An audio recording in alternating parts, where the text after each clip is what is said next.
Bismillahirrahmanirrahim. Assalamualaikum warahmatullahi taala wabarakatuh. A'udzubillahi minasyaitonirrajim. Ya ayyuhalladzina amanu kutiba alaikumus syiyam kama kutiba alal ladzina min qablikum la'allakum tattaqun. Alhamdulillahi rabbil alamin wassalatu wassalamu ala asyrafil anbiya'i wal mursalin wa ala alihi wa sahbihi ajma'in. Saudara dan saudari, para pendengar yang saya kasihi sekalian, saya Ustaz Haji Ahmad Soekarno bin Saini, Ketua Penolong Pengarah Kanan Bahagian Dakwah di Jabatan Agama Islam Sarawak. Kita mengucap syukur kepada Allah SWT kerana dipertemukan dengan Ramadan pada tahun ini. Sesungguhnya bulan Ramadan merupakan bulan yang penuh keberkatan untuk umat Islam, dan ibadah puasa menjadikan kita lebih bersyukur dengan segala pemberian daripada Allah Subhanahu wa taala selepas seharian kita menahan lapar dan dahaga. Seperti mana difirmankan oleh Allah Subhanahu wa taala pada ayat yang saya bacakan tadi, iaitu sesungguhnya puasa ini telah difardukan ke atas kita umat Islam sebagaimana ianya difardukan ke atas umat yang terdahulu daripada kita, dengan harapan kita bertakwa kepada Allah Subhanahu wa taala. Sebagai hambanya, kita seharusnya sentiasa bersyukur dengan segala kurniaan daripada Allah. Kita harus ingat perkara ini bukan sahaja pada bulan Ramadan, tetapi selagi kita masih diberikan nafas oleh Allah Subhanahu wa taala, sentiasa bersyukur kepada Allah Subhanahu wa taala di atas segala kurniaan. Kita perlu juga melahirkan rasa syukur dengan pemberian nikmat kesejahteraan hidup, nikmat kesihatan, nikmat kesempurnaan anggota tubuh badan, nikmat dikurniakan ahli keluarga yang sihat, nikmat dikurniakan sahabat handa yang ramai, dan apa sahaja yang ada di sekeliling kita. Sebagaimana firman Allah Subhanahu wa taala, "Wa sanajziz syakirin," dan kami akan memberi ganjaran kepada orang-orang yang bersyukur, dalam surah Ali Imran ayat 145. Walaupun kita menjalani kehidupan dalam suasana Perintah Kawalan Pergerakan atau singkatannya PKP sekarang ini, kita masih berpeluang menjalani semua ibadah yang diperuntukkan ke atas kita seperti ibadah puasa Ramadan sekarang ini. Walaupun kita tidak dapat berjamaah 5 waktu di masjid dan surau kerana perintah PKP ini, tetapi kita masih boleh salat berjamaah di rumah bersama keluarga, anak-anak, suami, isteri masing-masing. Walaupun kita tidak dapat berjamaah tarawih di masjid dan surau bersama jiran dan ahli qaryah di kampung ataupun di taman, tetapi kita masih dapat salat tarawih berjamaah di rumah bersama ahli keluarga atau rakan-rakan serumah, rakan-rakan sebilik dan sebagainya. Memang ada beberapa kekurangan dari kebiasaan sambutan Ramadan kita pada kali ini, tetapi anggaplah ia sebagai ujian, sebagai cabaran yang sudah ditakdirkan oleh Allah ke atas kita dengan tujuan untuk Allah menguji kesabaran kita dan menilai sejauh mana keimanan kita, dan Allah nak menentukan di mana kedudukan kita dalam menghadapi segala ujian dan cabaran tersebut. Allah Subhanahu wa taala berfirman dalam surah Al-Baqarah ayat 286 yang berbunyi, la yukallifullahu nafsan illa wus'aha laha ma kasabat. Maksudnya, Allah tidak membebankan seseorang melainkan apa yang terdaya olehnya. Maknanya Allah Subhanahu wa taala mengetahui sejauh mana kemampuan seseorang hambanya menjalani sesuatu tanggungjawab, memikul sesuatu cabaran, dan sesungguhnya Allah mengetahui kita ini mampu untuk menghadapi cabaran yang kita hadapi sekarang ini. Allah juga tidak membebankan kita dengan sesuatu yang tidak mampu kita laksanakan.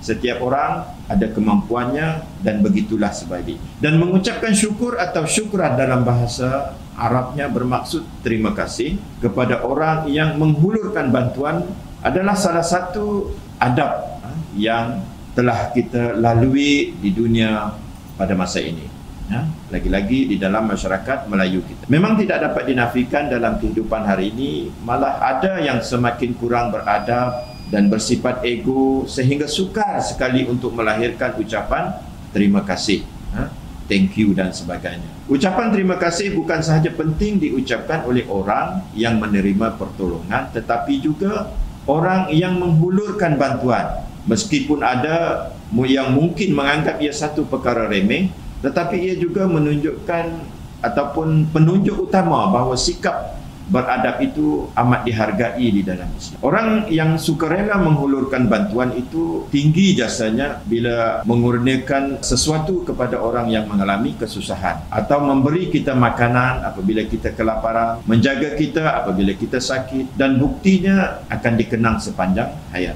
Inilah yang dilakukan oleh rakan-rakan kita dari berbagai agensi kerajaan, NGO atau individu-individu tertentu dalam situasi PKP yang kita hadapi sekarang ini. Bagaimana untuk melahirkan rasa terima kasih kepada orang yang begitu baik hati membantu kita sedemikian rupa? Sekarang hanyalah pada diri kita sendiri. Begitu juga kita kepada Allah Subhanahu Wa Taala.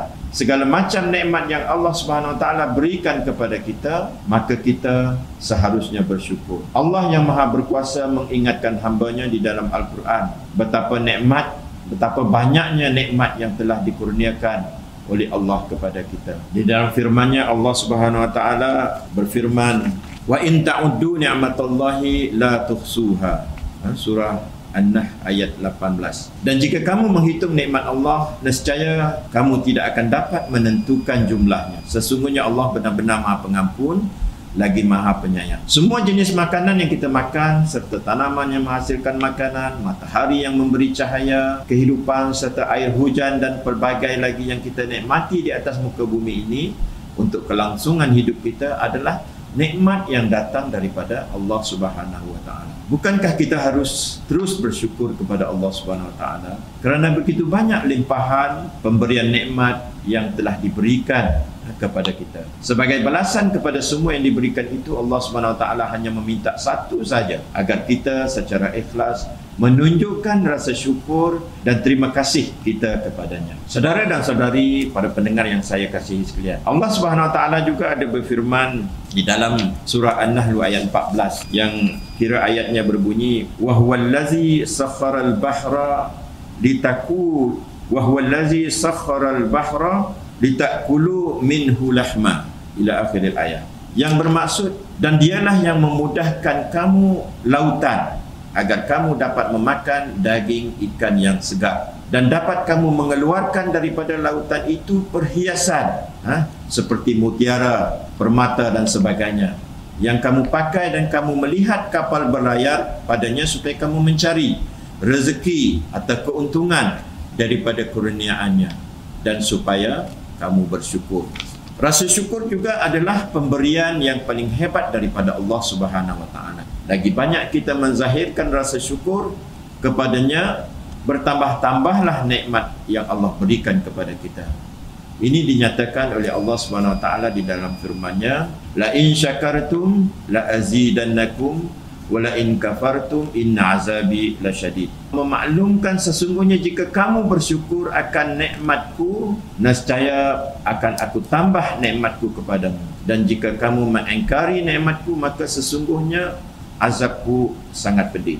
Surah Ibrahim ayat 7. Sepanjang bulan Ramadan ini, dengan menjalani ibadah puasa, menyediakan makanan berbuka puasa untuk ahli keluarga dan masyarakat Islam lainnya yang memerlukan, menunaikan solat tarawih secara berjemaah di rumah masing-masing, Allah Subhanahu Wa Taala memberkati hamba-Nya dengan rahmat dan rahimnya, dan semoga kita juga terhindar daripada segala bisikan serta hasutan syaitan yang mengajak kita menyimpang daripada jalannya. Sesungguhnya Ramadan adalah bulan penuh kemuliaan yang menyatukan hati umat Islam serta memperkukuhkan lagi ikatan silaturahim antara umat Islam dan masyarakat lainnya. Semoga kita dapat bertemu lagi pada Ramadan yang akan datang dengan keadaan bertambah iman, bertambah kesihatan dan kehidupan yang lebih harmoni seperti pada tahun-tahun yang telah kita lalui. Selamat berpuasa dan selamat menjalani ibadah